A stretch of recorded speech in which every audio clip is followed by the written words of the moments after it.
This is a daughter podcast where dads come to talk, think, and thrive with your hosts, Oscar and Blandon. Our mission is to cultivate a community of strong, mindful, and present fathers.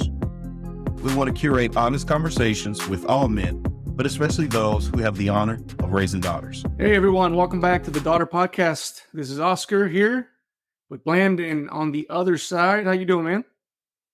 Man, I am doing great today. You know, it's Sunday, so me and the family, we went to church, and then afterwards we grabbed some food, and we were just relaxing. And I was prepping for this interview that we have with one of my good, dear friends and favorite doctor, Dr. Brian Hebert. Welcome, sir. Thank you. It is a pleasure to be here. It's been a long time coming. Blandon's been talking to me about a podcast for forever, although he's been on some of mine. Well, it makes me more nervous because this is my first podcast experience. I didn't realize Blandon was podcast versed. So now I'm the one left behind there.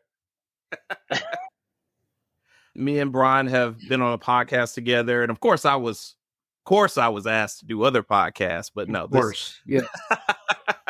Me and Brian met, 2017, 2018, Brian? Yeah, somewhere around there. In Houston. Brian is currently now in Washington State. I do want to give a little intro to him so people know how amazing you are, because I'm always going to hype up my friends. First of all, Brian has his doctorate degree from Western Seminary in intercultural studies.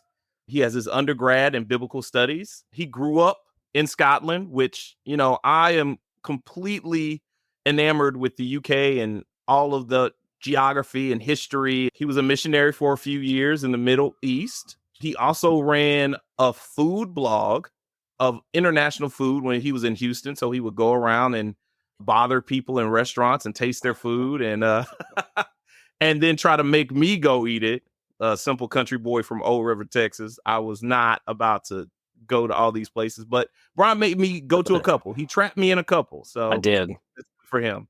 He is a professor at HCU and Fuller Seminary. So he is highly decorated. Yeah. And as we like to say here, multi-hyphenate. But what we like to hear is that he has 5 kids. And out of those 5 kids, he has 3 girls. So he was daughtered first. So he has the most and longest experience being a girl dad. And what we also know is that him and his lovely wife, Christy, have been married for 21 years. So he must be doing something right. Or she just didn't want to break in a new dog. So, yeah. Maybe a little bit of both. Yeah. Wow. So, yeah. That's a heavy load. Oh, yeah. That's kind of like putting whipped cream on an onion. You know, it's interesting. My time in the Middle East, when you have 3 girls there, they call you Abu Banat, father of daughters. And the tradition is when you go out with your friends to go drink tea at night, that's kind of what the guys do there. You never have to buy. Everyone buys for you because they expect that you have enough obligations. We'll say it that way. I feel bad for you. I see what you're saying. You know, upcoming. Yeah, they feel bad for you. I was trying to find the nice way to say it. I have my 19-year-old daughter listening in on the other earbud. I'm in her room, so I'm brave or stupid, as the case may be. Now, what part of the Middle East were you doing mission? I was in Egypt. Okay. How long were you there? A couple of years. Wow. So I do a lot of international work within my field, separate from my actual career field that I have. But I find it so interesting, the change in culture, especially when it comes to daughters, is super interesting to me. I spent some time in the Middle East, not in Egypt, in Afghanistan. Obviously, that intercultural communication was a little bit different, and for different reasons. But we did have a few of our folks that were there in our camp that got into daughter talking, because at the time I had just had my first daughter. And so their take on daughters is way different and very, very interesting to what us Westerners have. So I'm very curious to kind of get a take on that at some point throughout the conversation. Yeah, sure. As you kind of discuss, being daughter. Brian, before we kind of jump into the dynamics of you being a girl dad first, tell our viewers and listeners a little bit about yourself. Give them a little background of who you are. I'm the worst person to give that. I feel like I can't say more than what you said at the beginning. Yeah, being a girl dad is kind of interesting. I feel like I'm actually really bad at it, to be honest. And so honestly, I see Blandon, like the stuff that he plans and puts together. And I'm like, wow, how does he think to do that? It's so cool. And like, I kind of only know how to raise one kind of child. I raise honey badgers. And so like my girls know how to throw knives and shoot guns and go camping. And conversely, like my boys know how to cook. And like, I try not to like gender stereotype any of that kind of stuff. We just all kind of focus on everything. So I don't know that I'm necessarily like the quintessential example of what it means to be a girl dad, unless it's to erase the categories of like, baseball is for boys and Barbie is for girls kind of stuff, which I'm totally fine with erasing that line of distinction. That's interesting. I am the same way as you. So my girls don't really like it, but outside is where we do things.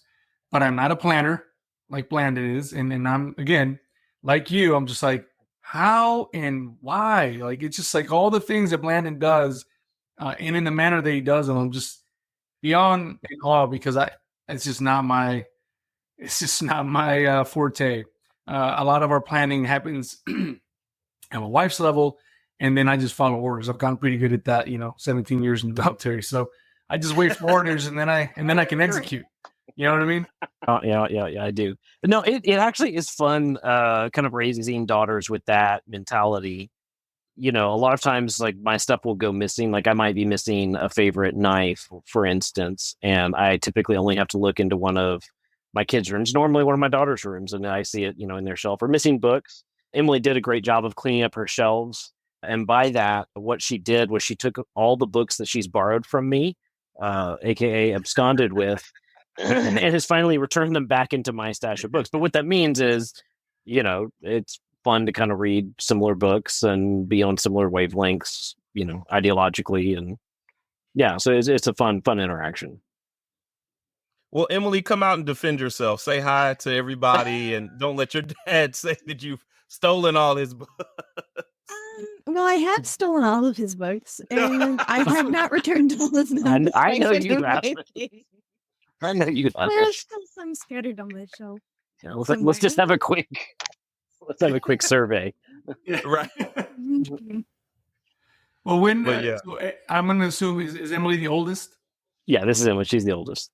19 years. So I'm going to not do math and ask you when you were daughtered first, because if I start doing math planning, we'll cut me out of the camera here. 19 years ago. Thank you. That's great. I'm not good at math either. Okay. Was right. Emily's great at math. Right. Emily, when was that? There we go. I said it's not math. It's my birthday. I am terrible at numbers. Like, I forget my own birthday. And I feel like the worst dad ever when I have to be the one to take the kids to the doctor, because the first question they ask is, what's their birthday? Absolutely. And I've actually learned to sort of preempt this. If I ever get a tattoo, that's what it's going to be. I'm just going to put all the birth dates right there. Because I just look like such a terrible dad. I'm like, I promise, I'm a good dad. I'm there for my kids. They love me. I love them. We have great fun together. But the doctor's visits, it's those are rough. It could be worse at the airport, because that's what I do. Like, what's the kid's birthday? And then I'm like, I promise, she's mine. I swear. I'm not just. It's not a trafficking situation. Right. Right. And then like my middle, she's kind of shy, so they'll ask her, and then she's kind of frozen. I'm like, oh man, we're going to jail. Like, it's just like, this is not a good look. They always do that at the airport, though. I was just traveling with mine, and by the way, I know all their birthdays, not to toot my own horn, but I know both of the birthdays. I remember everybody's birthday. So have 5 kids and then come at me. Yeah, right.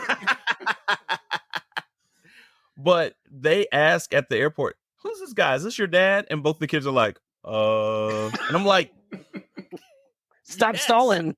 You're right. You look like me. Come on. These are my kids. I just turn around and be like, you want them? You can take them if you want. You know. And then they're like, no, Dad. I'm like, there it is. Got it. You know. So Yeah. 2004, you were daughtered. What was that like? Now, let me ask you this real quick. So where were you in your life around 2004 before your daughter got it? So what part of school were you in, or were you in the Middle East? What time frame is that? So I was in college. I got married young, started having kids young. So when people hear like some of the things I've done in life, they assume I'm like 10 years older than I am. But no, we just got married young and kind of started having kids right away. I was halfway through college, and then we had Emily a year later. I always tell my students this of like, your last year in college is gonna be the worst year. Like, you know, year one, you can get any class any time of day. You make your schedule work 5 different ways, but like your final year, it's those last few classes, and so you're gonna have like a Friday 5 a.m., a Tuesday and Thursday night class, a Monday, Wednesday, Thursday, middle of the day. Like you just can't make it work.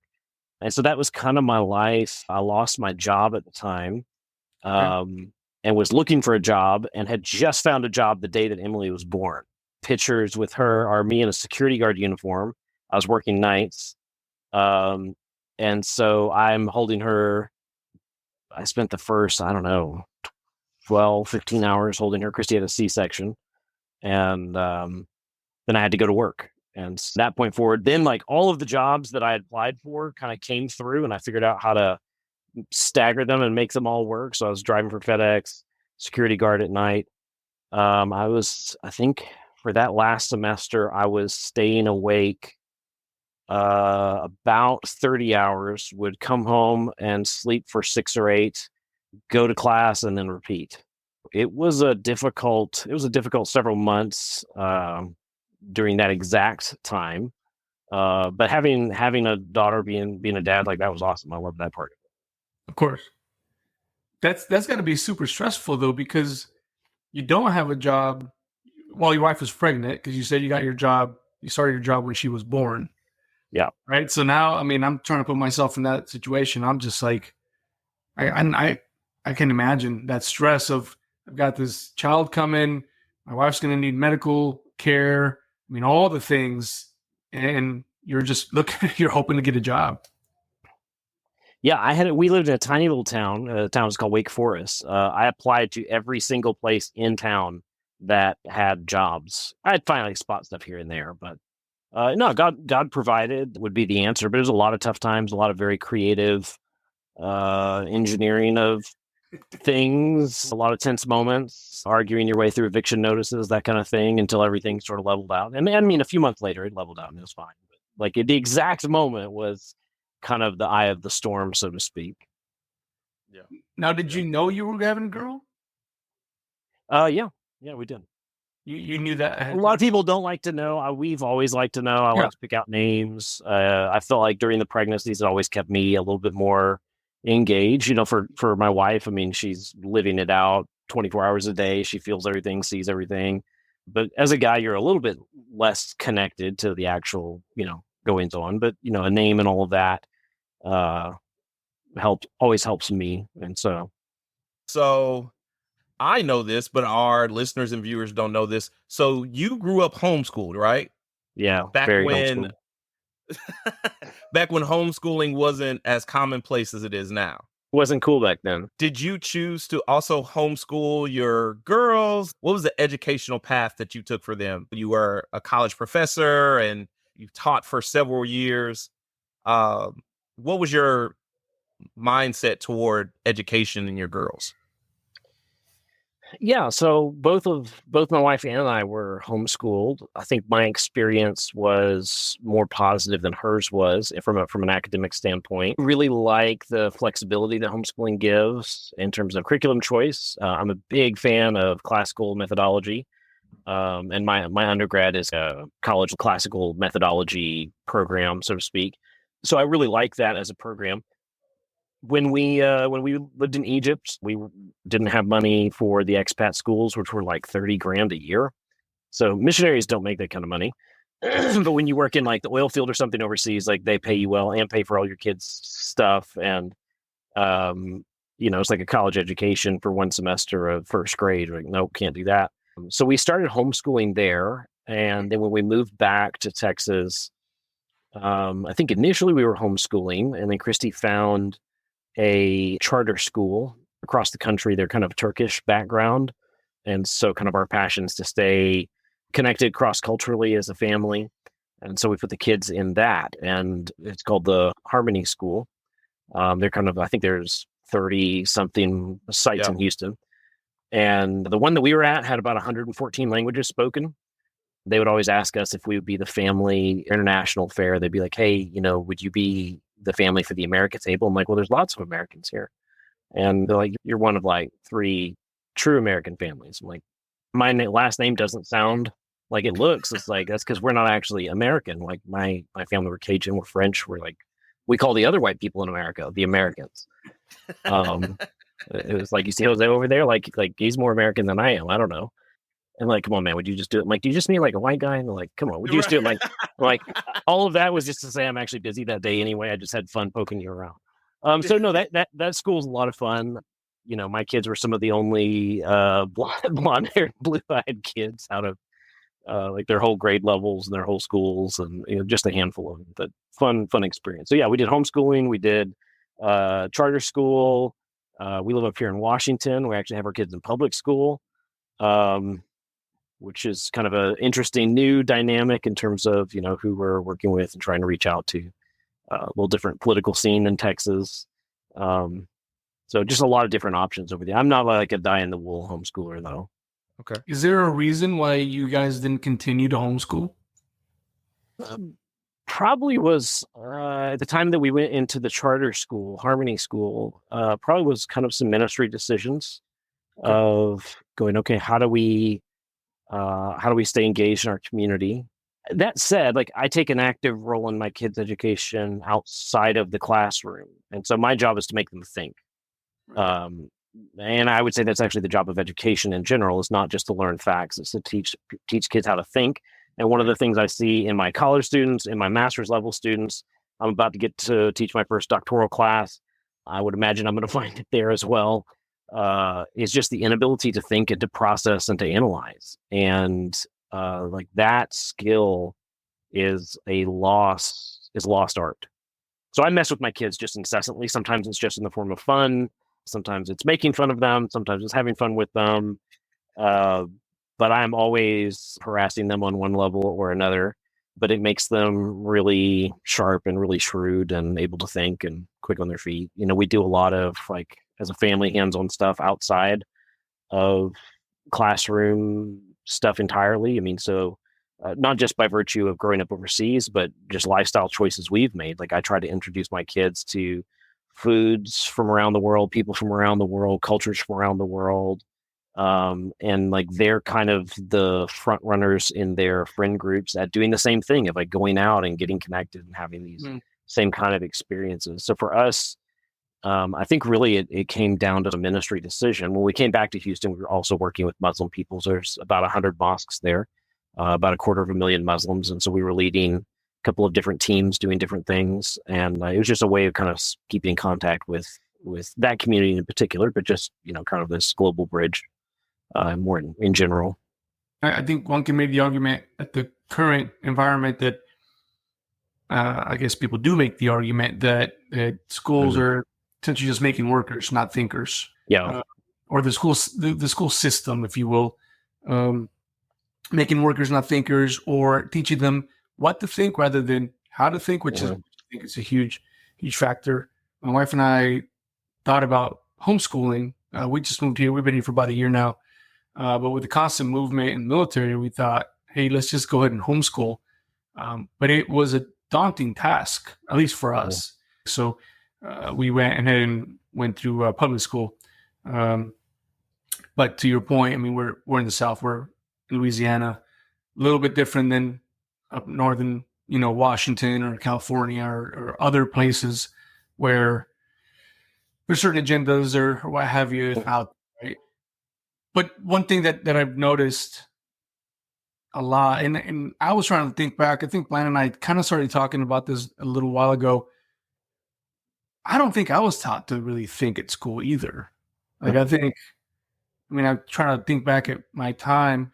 And in fact, I got really frustrated as I worked through a bachelor's degree many times because I need to go write a paper, but I can't put my own thoughts on the paper because they all have to be cited from someone else's thoughts in order to make the paper true. And it was super frustrating for me to say like, well, when do I get to like think on this paper? Because I have to write everything that someone else wrote. And so when I was working through that, luckily I was doing it online and as I'm, in the military. So my oldest would sit with me and we would talk about the way that we were writing. And I would use that to be like, well, this is my thought. And then she's like, well, why can't you write that? Like, well, because I'm not a cited professor or whatever somewhere, and I can't cite myself. So I have to find someone that has my viewpoint to put in here to do this thing. So that was a frustrating thing, but I used it with my oldest to hopefully, I hope, to help her kind of think through some of the things that I was learning. Mm-hmm. I think with a lot of people, the question of schooling is, there's a fear side of it, but I'd say there's a proactive parenting side where, the fear side is, well, I don't want my kids to be washed out.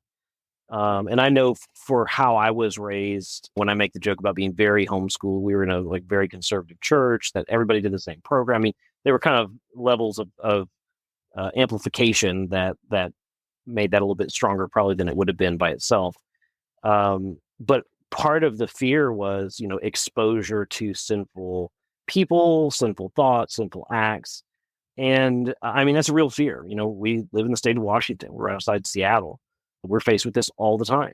Right. On the other hand, we cannot walk away from what the scriptures say, which is not behavioralism. Behavioralism tells us that you are bad because your environment around you has corrupted you, and that is what has made you bad. And so it's your parents, it's your culture, it's your religion, it's all of these things. Like, that's why you feel guilt over this thing. This thing you've done is not actually bad by itself. It's just everything has told you it's bad.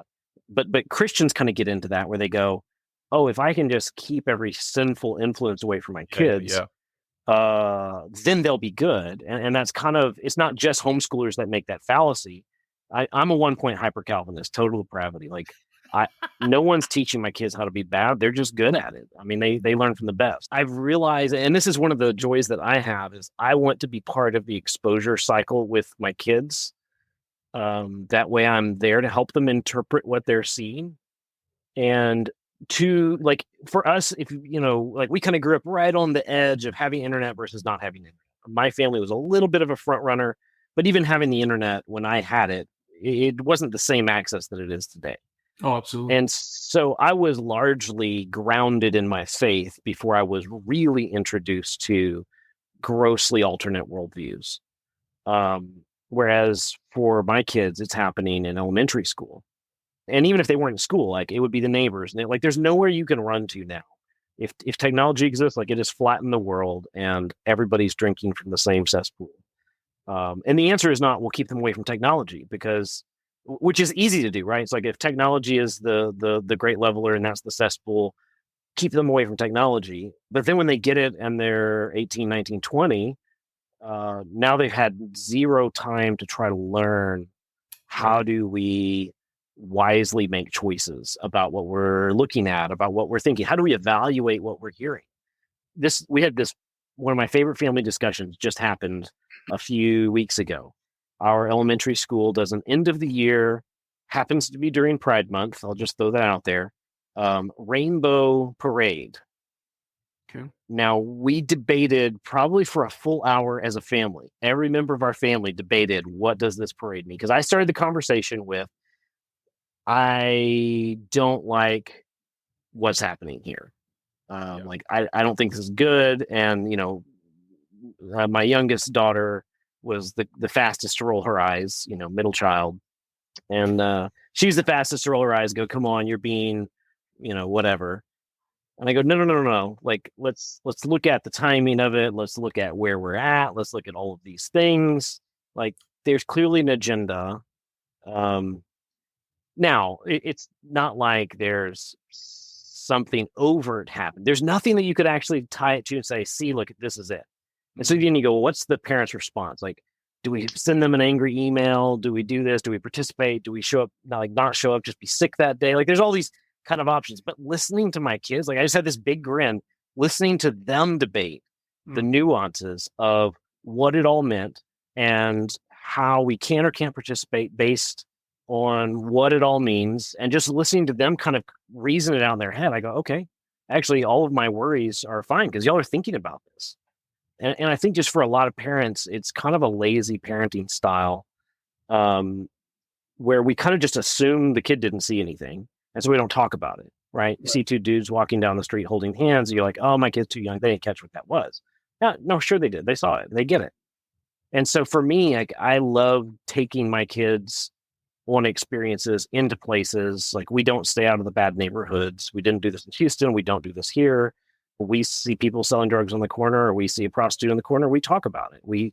One of my favorite series that Emily and I just finished watching was going through Breaking Bad. It's like we watched this together, and we had some super deep theological, philosophical conversations. We probably talked for as many hours as we watched the show. And it's those kinds of things where, like, we have a front row seat together to looking at the world and thinking about the brokenness in the world and how should we think about this. Okay, that was a long answer to, like, what do I think of homeschooling? So y'all gotta rein me in here. No, we enjoyed the long answers. I like the story behind it, and one of the things that you did bring out is how parents, and specifically dads, are the primary educators. The education system, whatever you choose, public, private, charter, magnet, whatever, is supplemental. And we are the people who are truly educating them on how to think.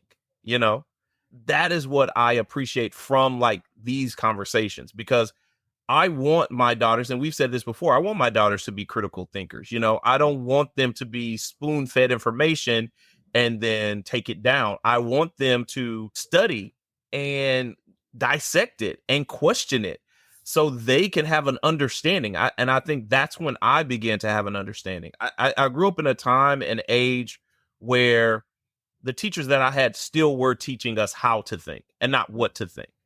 And I think it began to change in high school. But by that time, I had, firmly kind of grounded myself in the sort of academia that I loved, that I liked, and the books and the history and the reading. It wasn't going under this kind of like revisionist history as it is now. And everything is being deconstructed and broken down and taken apart. And so now it's not a real history anymore. But I say all that to say this, that I still want my girls to question it. I still want my girls to question, like, if somebody is saying deconstruct this, instead of just saying, oh yeah, we should just deconstruct. Let's tear down all the statues and do this, that, and the other. And it's like, why are you doing that? But why? Mm-hmm. Like, ask the question why, dig deeper into the conversation so you can understand its significance for yourself. Mm-hmm. Yeah, I mean, that's it's not just education in view of a job or in view of going to college, which is not unimportant, but there is a kind of education of just kind of being wise and shrewd.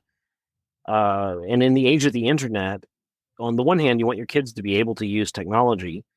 And I see this maybe more with my boys. Are we allowed to talk about boys on the show? I see it more with my boys because they're just technology junkies. And they're quick to debate with me, which I invite. This, like, let's talk about the issues, let's debate it back and forth. And they're quick to go, yeah, but I saw where somebody on the internet said you could do X, Y, Z, and I go, yeah, but it's the internet. How do you know? It's like that whole "how do you know what you know" question, which 50 years ago nobody ever had to have that talk. Where now you go, well, there's so much false information on the internet. Learning how to think through what might be an agenda. How do I verify and corroborate information that I find? Just simple, basic stuff like that. But just starting with that skeptical point of not just finding one thing that backs me up and then running with it, but being skeptical enough to go, okay, how do I sort of figure this out for my life? That's a learned skill. And some of my kids are naturally skeptical and good at that. Others are a little bit more believing. And so I've learned maybe I'm not as good a teacher in that as I thought I was, maybe my kids were just naturally skeptical. I don't know.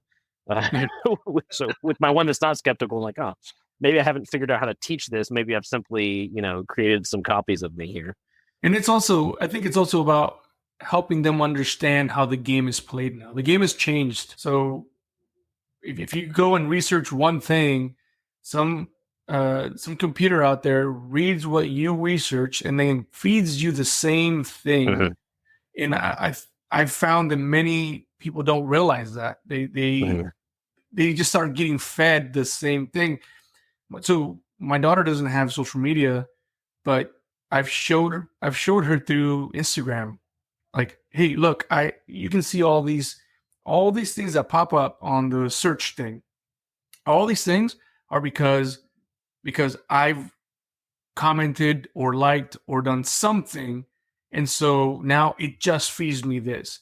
On our social media for the podcast, our community is fathers. So when you go to search anything, the first things that pop up is other accounts that have fathers. And so I show her that. I'm like, look, this is good for us because this is our community. This is what we're after. Right.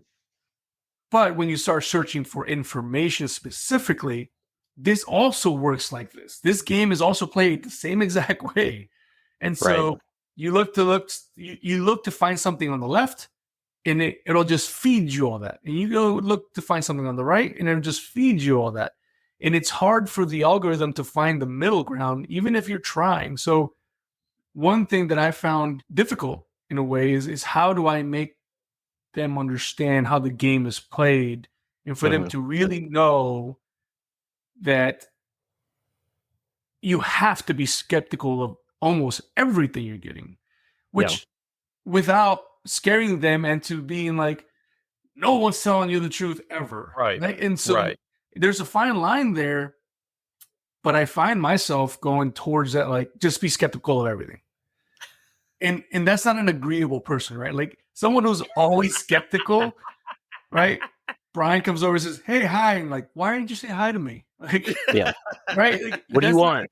Person. And we know that agreeableness also helps in society and in your life. So I'm finding that to be a little bit difficult because I myself am trying to understand how that game is played. And so trying to relay that at the same time. And I tell my oldest, I'm like, I'm learning with you, like, especially right now with the, our podcast starting to grow and having some social media presence. I'm so far off on the curve on the learning side that I tell her I'm learning with you, but you still can't have it. Like, you can't have social media. Like, you can look at some of the things I show you, but that's where we stop. Yeah. Sorry. Yeah, man, it's so difficult because even if your kids don't have social media, their friends do. And so, like with my younger kids, so all three of my daughters now have phones, but my two youngest do not. And they're like, come on, daddy, like everybody's got a phone in my class. I was listening to the boys and they started saying something about Gaza and my ears perked up. I go, what do you know about Gaza? And, oh, so-and-so is showing us this from Instagram. And, of course it's just algorithm generated nonsense that they're being fed. And I said, well, let's talk about the issues. Yeah. And so, like part of my specialty is like Middle Eastern studies. Right. Yes. So we just go through like an hour. Like, he's 12 years old. I'm sure he's like, oh my gosh, how can I just like pull a fire alarm and get out of this conversation? Right. But by the end of it, he's actually pretty engaging about those kind of things. But at the end of it, I go, so do you see how complex the issues are? But everybody wants to make these issues really, really simple. Very simple. I will say, and this relates to being a good dad and having deep relationships with your kids, is establishing a baseline of not, I know everything. Because I think some dads feel the pressure to, I can never say I'm wrong. I can never admit a mistake. If I say this and you say that, you're contradicting me. Like we like to flip the collar a lot, but not trying to go there, but just trying to establish that everybody out there in the world has an agenda for you. And there are so few relationships where you have that it is unconditional. And this is one of them. But like those lessons have to start early, I think. And again, not that you're trying to build that impression that you know everything or have all the answers, but just like when you hear me speak to you about your life, you can know I'm wanting nothing from you with this information. I can guarantee you everything else in their world has a reason to try to get their attention, right? You are either you are what you can consume or you are what you can produce. That is our culture. It's either production or consumption, and everything that flows through that, that's where the agenda is. I mean, even schools, I'll be honest. People go, oh, this school said this glowing thing about me. I'm going to go to this school. I go, the school's a business. Like, of course, they're going to tell you whatever it is because you're going to pay them 40, 50, 60, like however much your school costs, you're going to pay them that much. Like, that's like a small house or a big car. Yeah. Of course, they're going to tell you a very small house, though, Brian. Very small house. Now. Well, not even a closet up here. You're right. Very true. I mean, even the public school system, we put our kids in here, and sometimes I'm like, I'll say, hey, I'm gonna grab the girls because they got to go to the doctor's appointment or whatnot. Oh, well, they already had so many absences. I'm like, so are you telling me I can't grab my kid?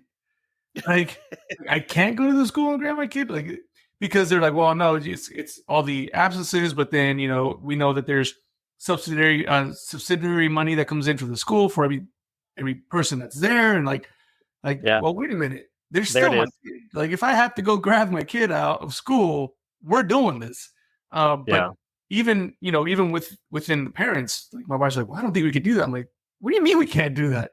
But I even myself, I catch myself doing that because we're starting to get that condition, right? Like, yes, schools are supposed to be for learning, but as you grow up and you start learning the game, you're like, well, sure, but really it's an area where I can drop my kid off for daycare, where they're supposed to be teaching them something and getting some socialization, but I can also go to work, right? Because we've done this thing, this back and forth thing, which is the school system.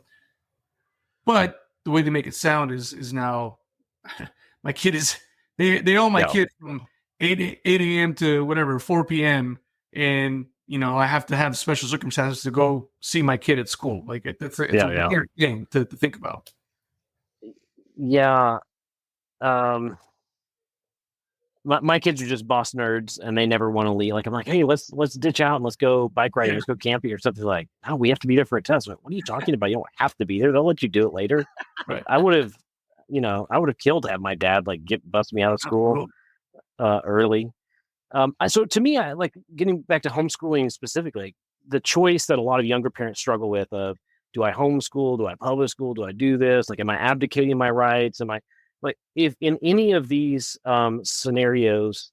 No, thank you, Savannah. My second daughter just brought me. I think she's going to be listed here on the podcast. She just brought me some tea that she made. Nice, that's a good. Thank move. You. Hi, Savannah. I'll pay you later, Savannah. Thank you.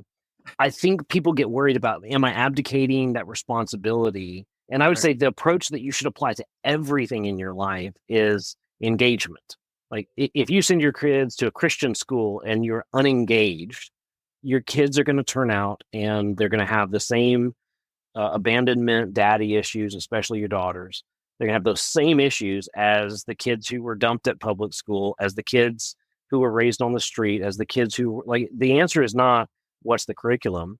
The answer is how engaged are you? And, to relate this back to the arts, like, I introduced my kids to all kinds of movies that are great cinema, but from my more conservative homeschooling days, I probably wouldn't have watched at that age, et cetera. My wife's probably a little bit more conservative on that scale. But to me, the issue is not what are they watching. It is more, are we talking about what they're watching? Because if you go, well, I can't let them watch that because it has the wrong letter in front of it, or behind it rather. But I'll let them watch this little kids show. Man, turn on a kids show these days. If you're not talking about the kids shows that your kids are watching, right.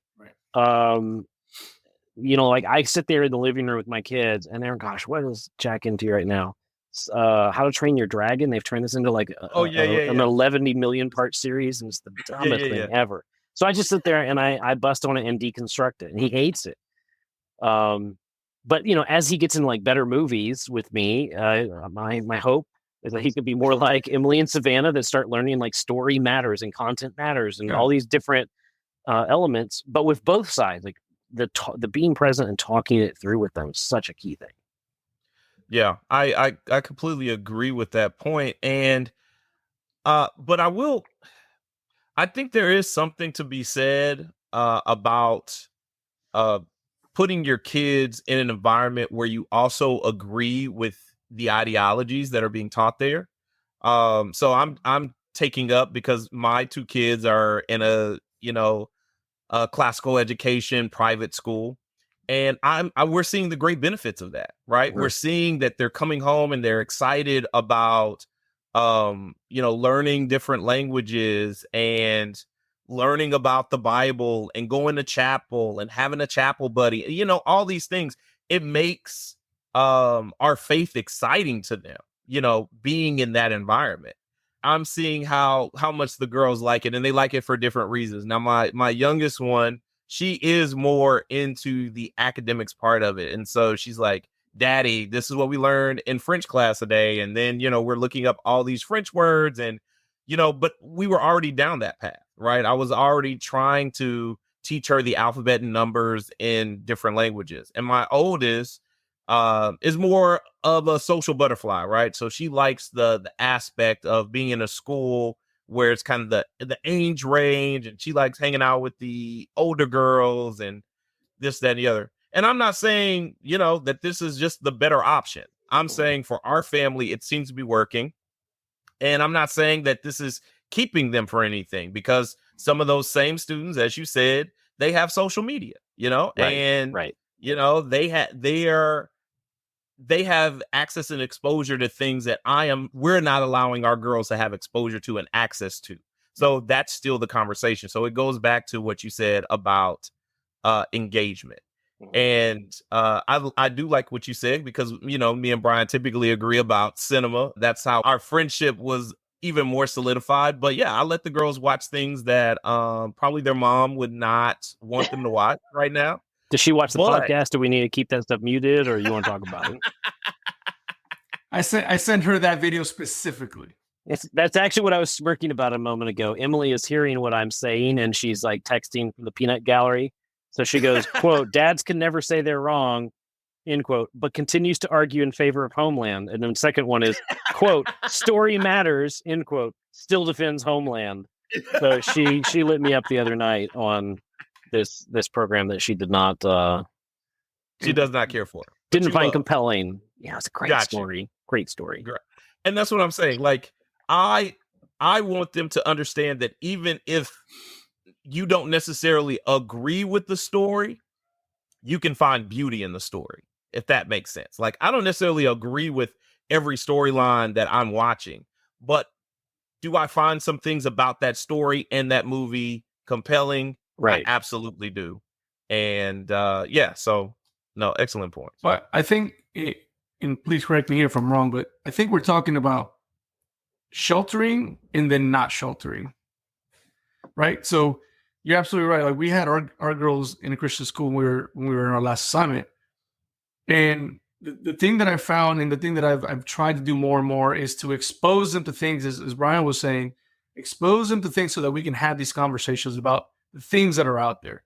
Because I know parents who just like, they'll never watch anything that has a cuss word in it. They'll never like anything outside of this little bubble is a no-go. And although that seems like safe and comforting, what happens in my eyes is my kid's going to go out to the world and then just be bombarded with things that they don't know how to handle. Right. And or they're going to cook with mom in the kitchen. Either way. True. But like, a perfect example is like curse words. For a long time with our first kid, like, my wife was like, "Nope, that we can't watch that. Nope." And I'm like, as I would get irritated. I'm like, it's not about the word, but a word is just a word until it's used in a certain manner, right? Or until it's put into context. A word is just, you can just read a word on the dictionary. It means nothing other than what it means.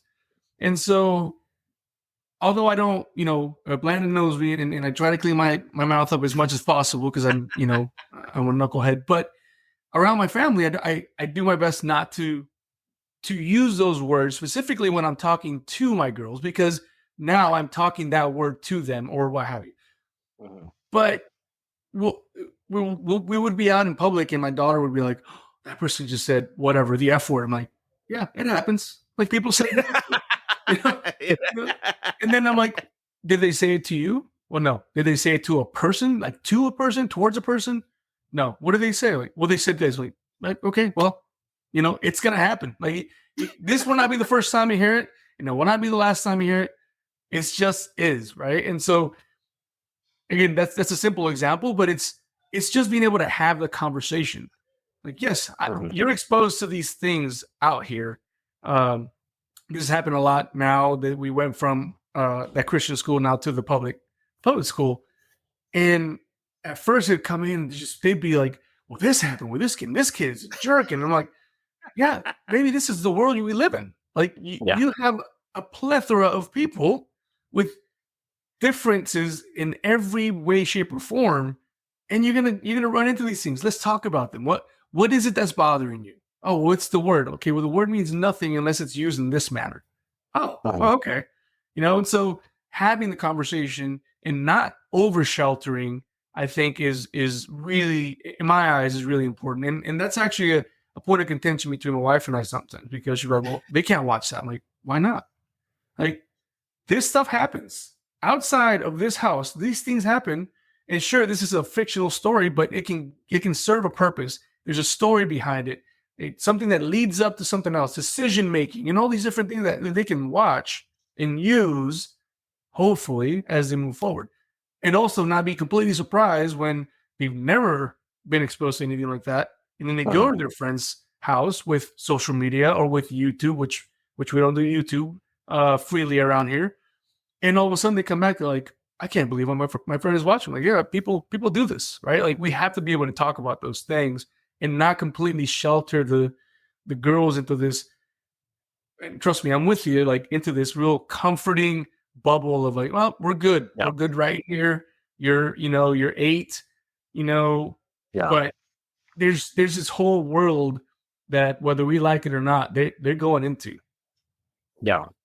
Well, and I mean, I would say children are different, right? So what worked for my first and second daughter in terms of like their responsibility level, they're like, I never have to remind them to do homework. I mean, I was a terrible, I know I have doctor for my name. I was a terrible student all the way up to the end. Terrible student, still a terrible student. I mean, I know it's ironic, but it's a fact. Awful student. My kids, fantastic students. My oldest 2 daughters, Emily and Savannah, never have to remind them that kind of stuff. Sophie's just a different child. Honestly, she probably takes more after me in that regard. But the same thing is true of responsibility, of honesty, of trustworthiness, of like, setting self-setting good boundaries. And, each child is different.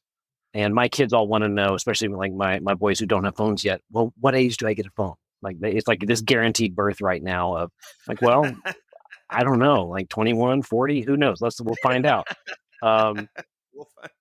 And a lot of it's based on, what path of trustworthiness and other kind of things are they going to take, So I will say, like, I don't want to give the impression that it's like one size fits all. And as you have multiple children, you realize like there's vast differences in how they interact with certain things. And for some, it's more like exposing them at the right time. And so that's probably more the conversation that's productive between my wife and I. It's like, is this the time for this?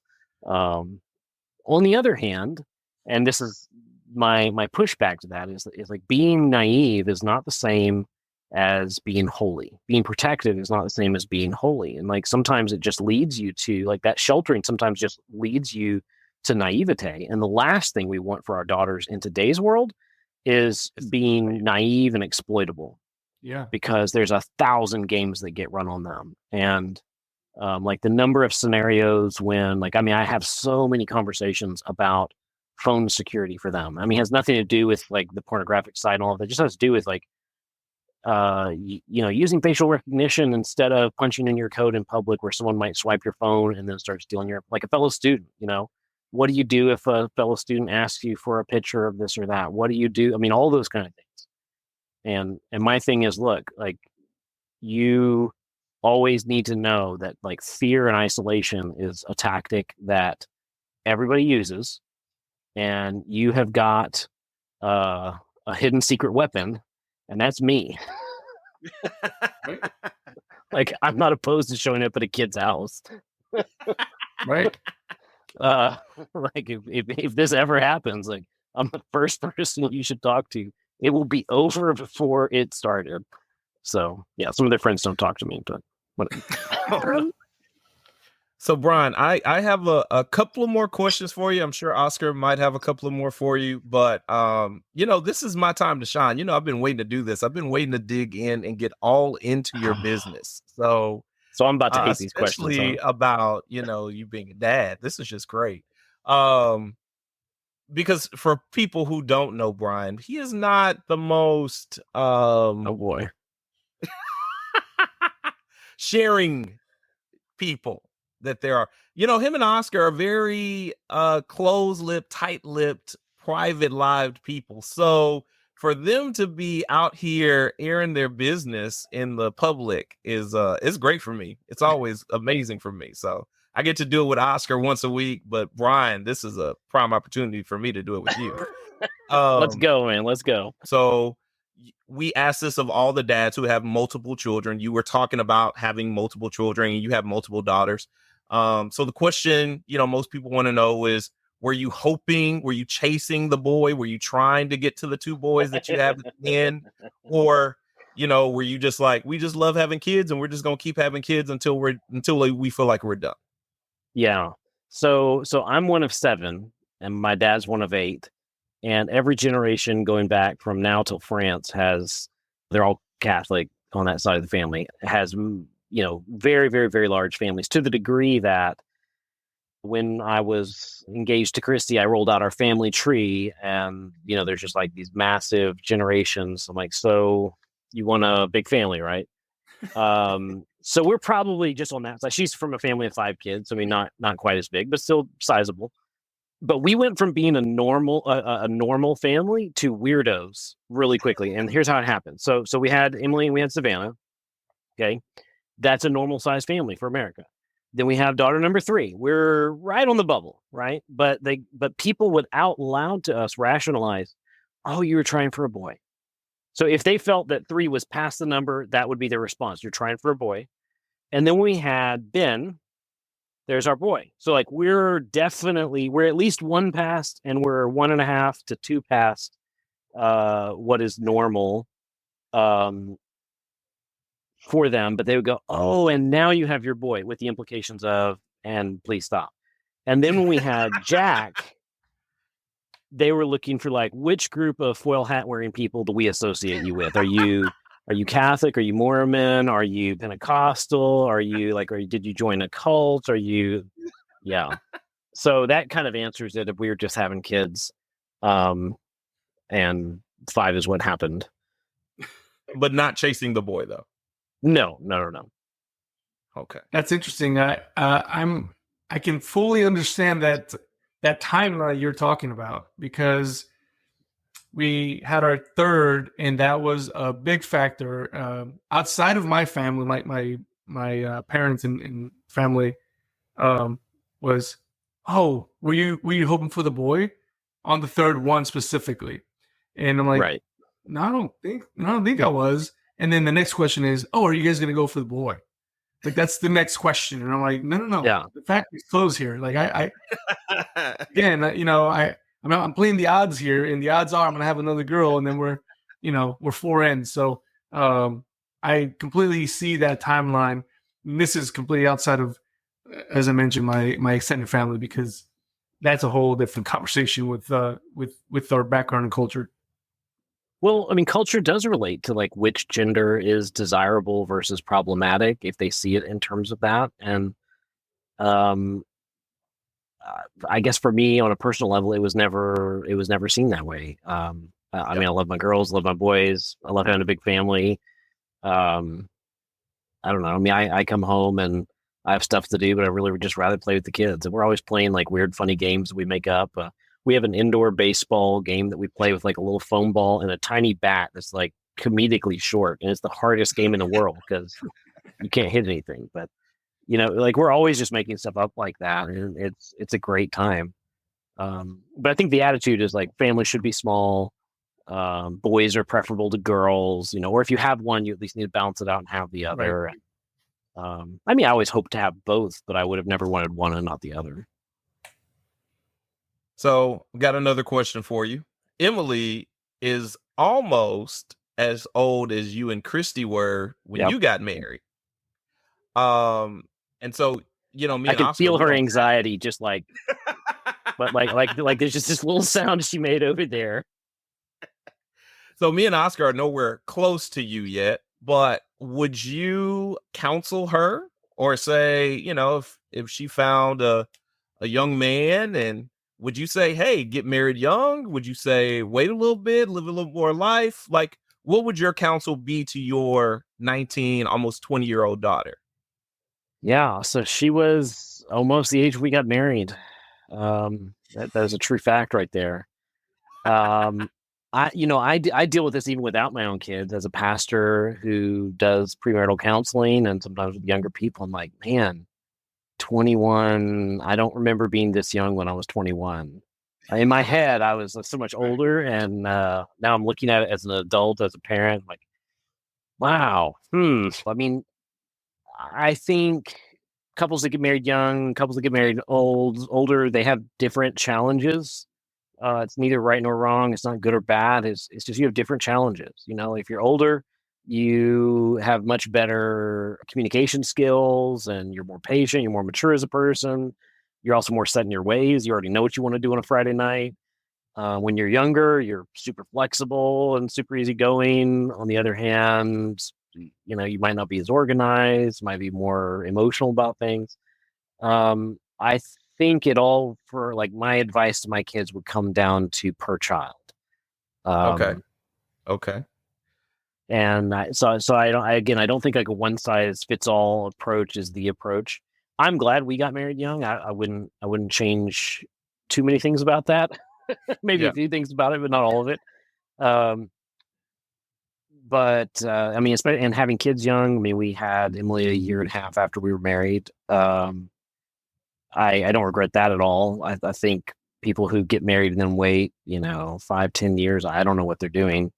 I can't imagine people like, how do you have 5 kids? I'm like, well, I started when I was a kid, I had a lot more energy then, and now they're like kind of big and can sort of take care of themselves in large part.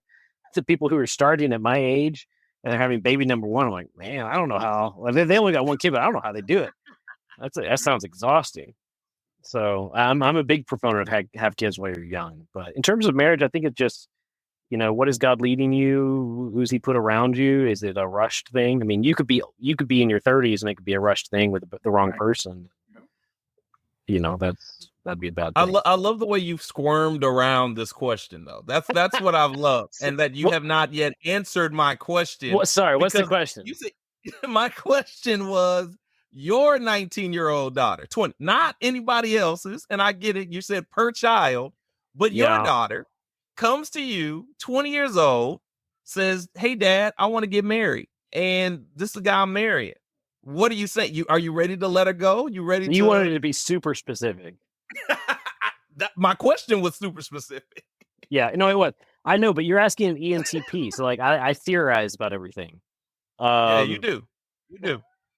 So specifically, if she wanted to get married young, it was the right guy, good godly guy. Yeah, I'd be all for it. Okay. She's fun. I don't see that happening. Because she'd have to like talk to boys for that to be a thing. We had actually watched The Big Bang, which growing up as a homeschooler, a lot of the sort of nerdiness and awkwardness around girls that's in The Big Bang Theory is funny to us. And we had kind of watched that, and Emily got her first date for prom, and she kind of like, and we've not gone the I kissed dating goodbye route. We've not gone the what's the purity ring route. Right. We haven't done any of that. I mean, we've taught our kids what the Bible says, but it hasn't been like coerced a lot. And like she laid out like, here's what is not going to happen. And it was just like, hey, do you want to go to prom? She's like, here's what's not going to happen. And I hear about this after. I'm like, hey, so sometimes like a first coffee is just a first coffee. It's okay for it to just be coffee before you lay down like the law. So anyway, like with Emily, I don't know. Like they don't need to be worried about me. They need to be worried about. I mean, did I show you the knife table over here with her various? I'm not the one to fear in this relationship. Well, I guess I could pass the hot seat on to Oscar because him and his wife got married very young. We did. They've also been married for, what is it, sir? We just hit 21 years. You just hit 21 years too. Look at you two. Yep. 21 years. So Ava comes to you, same age you and Megan get married, saying, hey, I want to get married. What are we saying? She's got to wait till she's 30.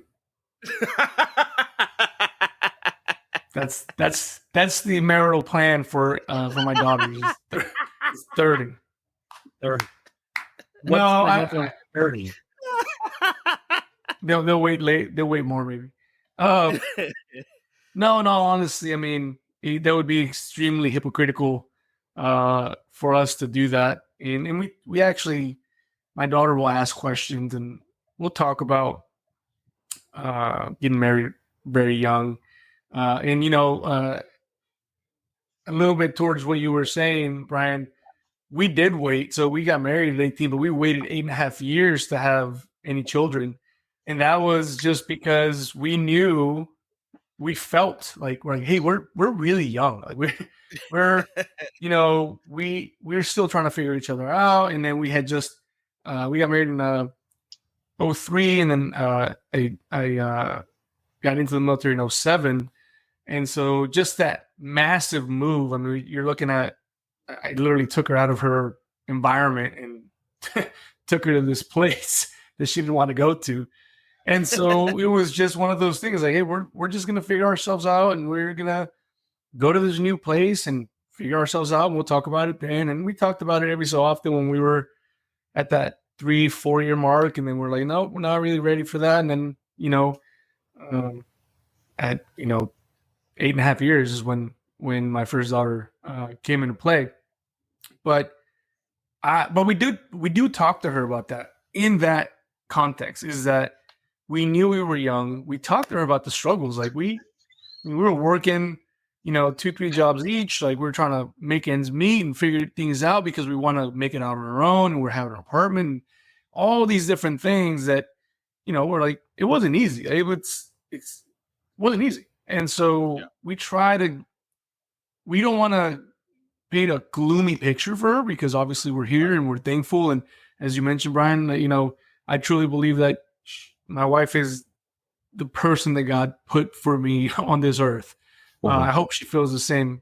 I'm not sure, but for now, on my side, that's the way it is. I always tell her, I'm like, you're stuck with me. Like, you're gonna have to pull chalks if you want to go, but this is it right here.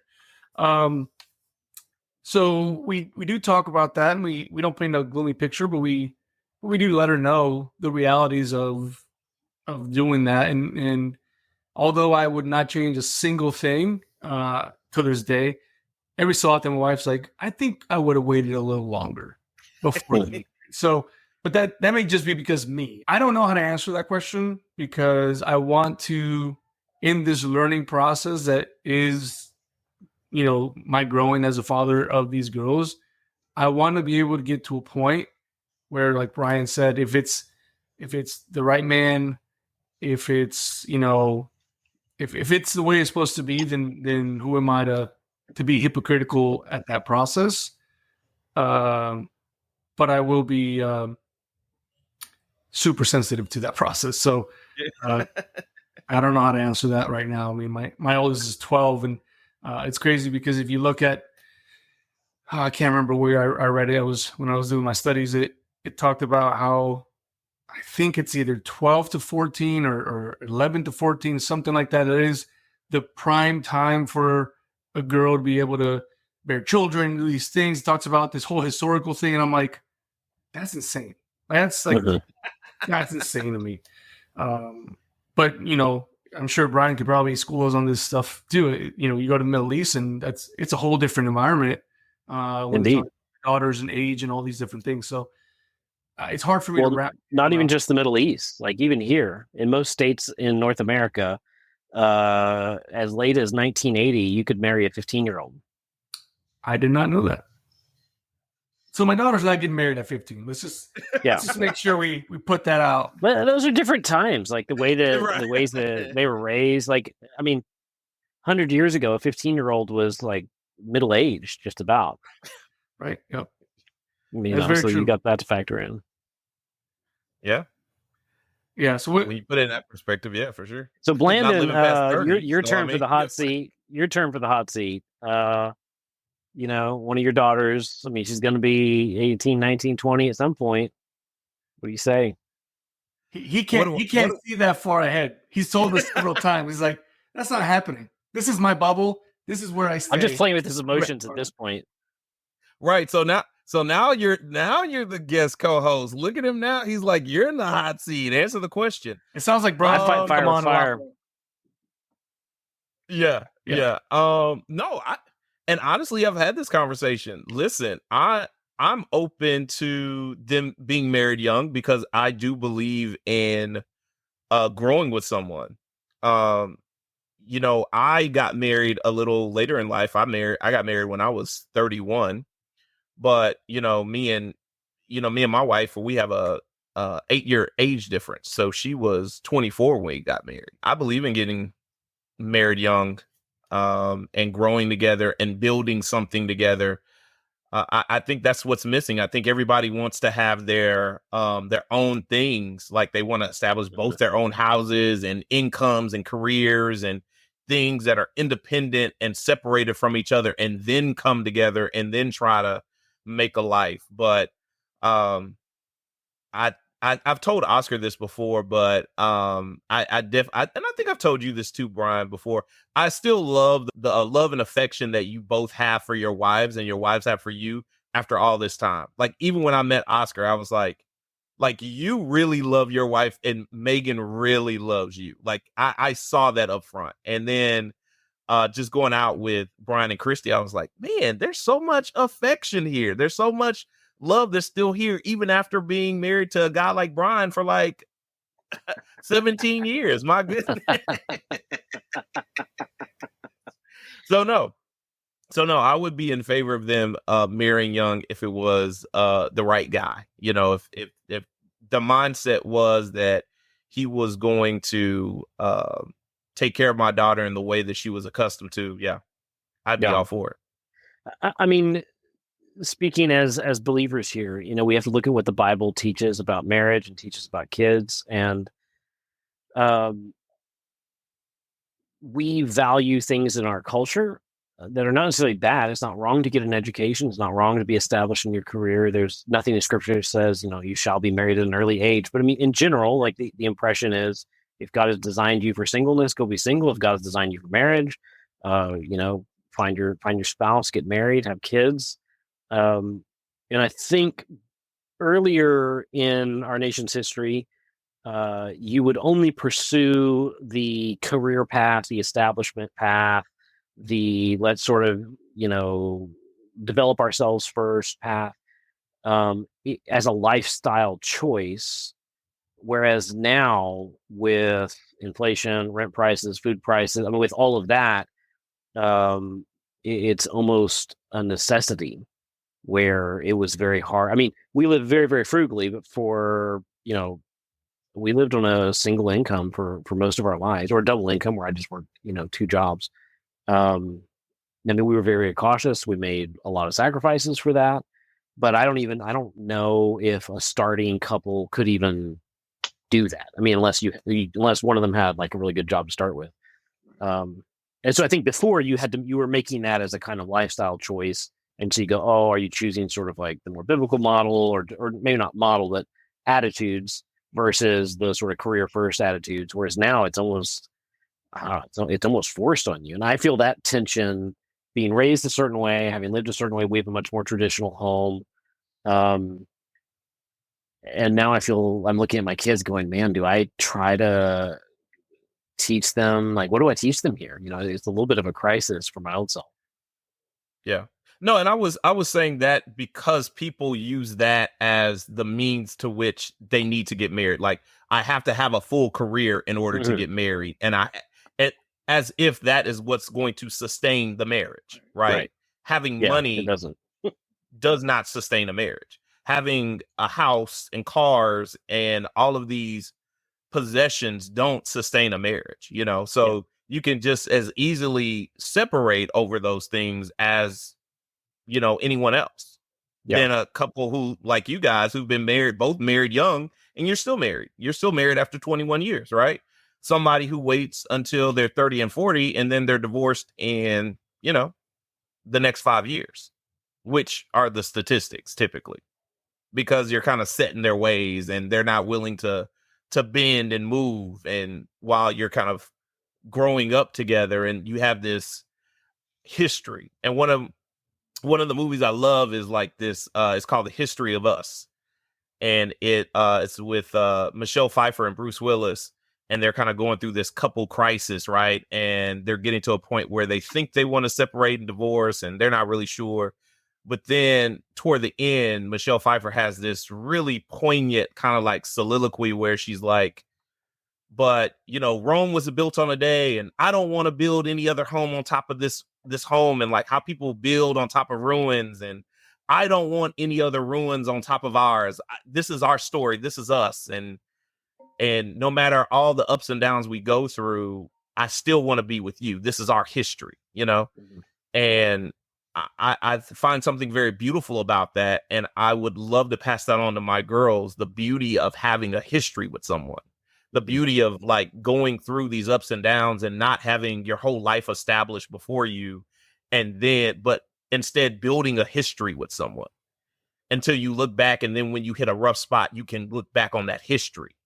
And that history said, we did have good times. It hasn't always been like this. And we can get back to the good times again, and even better times if we overcome this. So that's kind of what I meant by that. We had the conversation a little bit during our anniversary dinner. It was the fact that she has been in over half of my life already. So over half of my life I've known with her in it, right? And it's a weird thing to say because you're like, because we did get married young. So you're looking at, you know, from 18 to now, she has been in my life. Well, even earlier than that, right? So it is something that I do value, is that we've done a lot of first together, moving out of the area, going to, places that we don't choose to go because of the nature of my job, but all those things are firsts, and all these things that we went through and had hard times, we had good times, we figured out good times out of hard times, like those things. It does bring, I think, a lot of value to our relationship, and I hope conversely brings value to my daughters, knowing that history that their mom and I have of working through those things. So there is a lot of merit to what you're saying, I think. Well, we're coming up on a bunch of time there, Brian. We want to try to give you some time back, get Blandon off your back a little bit, because trust me, I know after 17 years, I know. I see Blandon has got a book back there. Yes. And I know he wants to talk about it, so we're going to give him a shot here.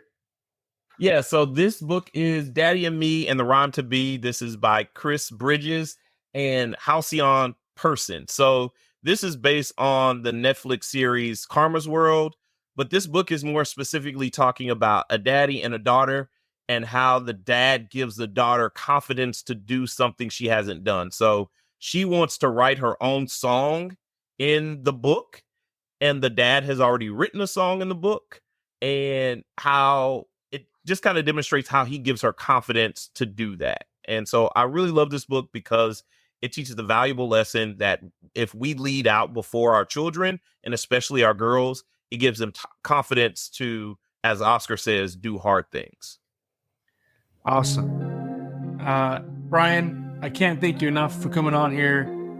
I think you are way too humble. The wisdom that you brought over to us to be able to think through some of these conversations that we're talking about as Blandon and I are going through raising our girls to hopefully the stage that your girls are at, is invaluable for us. I know that it's going to be invaluable for our listeners and our viewers out there. So from the bottom of my heart, thank you so much for coming on, sharing your time with us. Thank you for your daughters for sharing you with us during this time. I know this is probably time you guys can be playing your weird baseball game that you talked about. So for me, thank you very much for being here. Thank you very much for not allowing Blandon to persuade you away from this because he's asking you. So I really am thankful for this. Thank you very much. Blandon, you got anything else for us, man? Yeah, I just want to tell Brian, thank you again for letting me harass him on air today. That's great. Absolutely. This is great. I thank you for coming on. Brian, tell the people how they can follow you or take a class from you. I don't know. Give them some of your social media things. I'm not even like a really big like social media guru. Like I have my own Instagram. It's just Brian James Hebert, but you'd have to spell all that out. So nobody's gonna follow me. It's all good. My Instagram feed these days is just either smoked meat, woodworking, or mountain biking. It's mostly mountain biking. Yeah. Well, they won't have to spell it out. We'll put it on your image when they watch on YouTube. We'll put it on our notes. You might have some followers on there watching you for the smoked meat or the mountain biking. Maybe the knives. You didn't get to see the knives, so maybe you put some pictures of the knives. I'm interested in those. Yeah. So we'll put that on there. But again, Brian, anything else that you want to leave us with as you grow as a father as well? Just the encouragement to keep doing what you guys are doing. I mean, I've known Blandon pretty closely for a while now. You know, the fact that y'all are doing this together tells me a lot about you, Oscar. And so I just encourage you guys to keep doing what you're doing. I think you're helping keep an important focus on an area of life that isn't discussed. There's this hilarious comedian, Nate Bargatze, I think his name is. And he does this thing where like the school calls him and wants to know like something about his kid. He's like, I'm the dad. Like, I don't know which school you're calling from. I don't, you could have called anybody else and you called the dad. Like, and that's the joke. And so anyway, I just think you guys do a great job of not being that joke. In details areas, I definitely need to work harder on that. I'm right there with you. Trust me. Well, Brian, thank you so much for your time. Absolutely. For everybody out there, thank you all for listening, for watching. Remember to send in your thoughts, comments, topics to conversations@daughterpodcast.com. You can also find us at www.daughterpodcast.com, where you'll find all of our social media presence as well as our YouTube and all the links that we have.